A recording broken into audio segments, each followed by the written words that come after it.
Many great ventures start with a single vision. A founder sees a problem that others have missed. They have an idea that feels electric, a solution so clear in their mind that they can almost touch it. This initial phase often demands a fierce independence.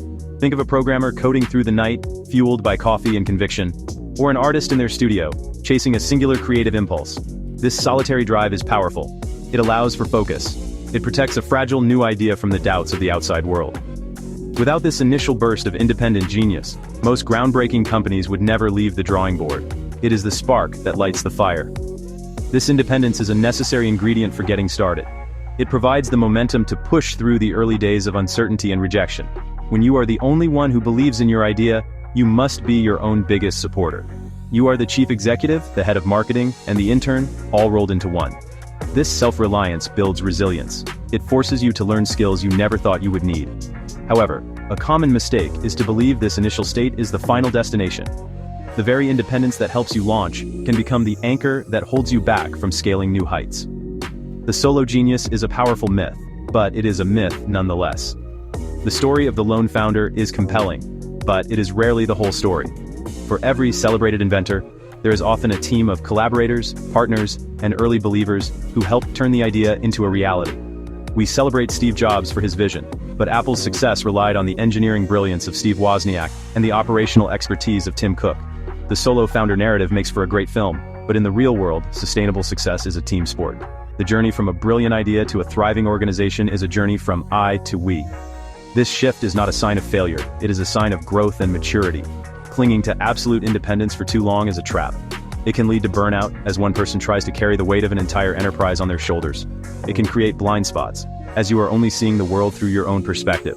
You might be a brilliant engineer, but do you understand the nuances of marketing psychology? You might be a persuasive salesperson, but can you build a scalable technology platform? The belief that you must do everything yourself is not a badge of honor, it is a limitation. The first step towards true leadership is recognizing that your initial independence was just the start of the journey, not the end. To go from a small project to a big company, you need to move from independence to interdependence. This is not about losing your vision. It is about strengthening it with the skills of others. Imagine building a revolutionary new electric car. You might have the most brilliant engineer in the world, someone who can design a battery that lasts for 1,000 miles. But without a marketing team, no one will ever hear about it. Without a sales team, no one will know how to buy it. Without a design team, it might be a technological marvel that is too uncomfortable or impractical for anyone to use. Success is not just one thing, it is the combination of many things working together. Interdependence creates a powerful synergy. When different kinds of intelligence come together, the whole becomes greater than the sum of its parts. The engineer sees the world in systems and logic. The marketer sees the world in stories and emotions. The salesperson sees the world in relationships and needs. None of these perspectives is more important than the others. They are all essential pieces of the same puzzle. A great leader does not try to be an expert in all these areas. Instead, they build a team where each person's strength complements the other's weaknesses. This creates a balanced and resilient organization. Consider a software company. The technical team writes clean, efficient code. They build a product that is stable and powerful, but the user experience designer ensures that the product is intuitive and enjoyable to use. The marketing team crafts a message that resonates with the right audience, explaining not just what the product does, but why it matters. The sales team then builds trust with customers, guiding them to the right solution. If any one of these functions fails, the entire venture is at risk. A brilliant product that is poorly marketed will fail. A wonderfully marketed product that is full of bugs will also fail. True success happens at the intersection of these different talents. This shift requires a change in mindset. Instead of asking, "What can I do?" the question becomes, "Who can help us do this best?" It requires humility to admit that you do not have all the answers. It requires trust to empower others to take ownership of their roles. The solo genius who insists on controlling every detail will inevitably become a bottleneck. They slow down progress and stifle the creativity of their team. The networked leader, however, acts as a conductor of an orchestra. They do not play every instrument, but they ensure that all the instruments play in harmony to create something beautiful. One of the biggest traps for a visionary leader is falling in love with their own ideas. When you have poured your heart and soul into a concept, it is natural to become protective of it. You may see criticism not as helpful feedback, but as a personal attack. Yet, the wisest leaders understand that their initial idea is just a starting point. The market, your customers, and your team hold the keys to refining that idea into something truly great. Listening is not a sign of weakness, it is a sign of wisdom.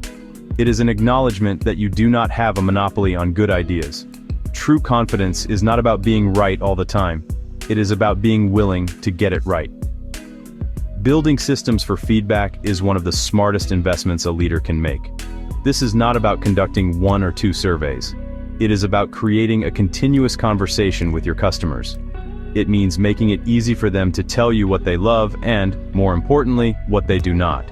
It means tracking how they use your product, not just how you intended for them to use it. The market will always tell you the truth. Your job is not to argue with it, but to learn from it. Companies like Netflix did not succeed by sticking to their original model of posting DVDs. They succeeded by listening to the market's shift towards streaming and having the courage to adapt. Delegation is another critical form of listening. When you delegate a task, you are not just offloading work. You are showing trust in your team's ability to execute. More than that, you are creating an opportunity for them to bring their own expertise and perspective to the table. A leader who micromanages every detail sends a clear message: I don't trust you.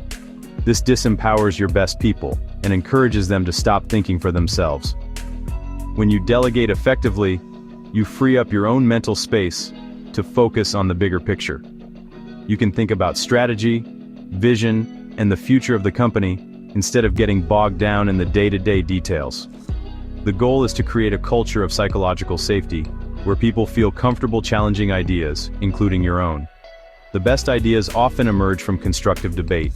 When your team knows they can speak up without fear of punishment, they will bring you their best thinking. They will point out flaws you missed and suggest opportunities you had not considered. A leader's job is not to have all the answers, but to build a team that can find them. By embracing feedback, delegating with trust, and encouraging open dialogue, you turn your organization into a learning machine. And in a fast-changing world, the ability to learn is the ultimate competitive advantage. Leadership can be a lonely road, but it does not have to be. Many leaders wear their loneliness as a badge of honor. They see it as a sign of their strength and dedication, a necessary sacrifice for success. But this is a dangerous misunderstanding. Chronic loneliness is not a symptom of strong leadership. It is a sign that your support system is broken. Just as a company needs a network of diverse talents to thrive, a leader needs a network of personal and professional support to endure. You cannot pour from an empty cup. Building this support system is not a distraction from your work. It is essential to sustaining it. This support network should be diverse. It should include mentors who have walked the path before you and can offer guidance based on their experience. It should include peers, other leaders and entrepreneurs who are facing similar challenges. Sharing your struggles with someone who truly understands can be incredibly validating. It reminds you that you are not alone in your doubts and fears. This group provides a safe space to be vulnerable, to ask the stupid questions, and to get honest advice from people who are not on your payroll. They are your personal board of directors, invested in your success as a person, not just as a leader. Within your organization, your job is to build a leadership team that you can rely on. These are the people you delegate to, the people you trust to run their departments without your constant oversight. This is not just about offloading tasks. It is about building a coalition of leaders who are aligned on the vision and empowered to make decisions. When you have a strong leadership team, you are no longer the single point of failure. The organization can continue to function and grow even when you are not in the room. This frees you to take a holiday, to think strategically, or to handle a crisis without everything else falling apart. Your goal should be to make yourself progressively less essential to the daily operations. Ultimately, the journey from solo genius to networked leader is a philosophical one. It is a shift from seeing yourself as the hero of the story to seeing yourself as the architect of a system where many heroes can thrive.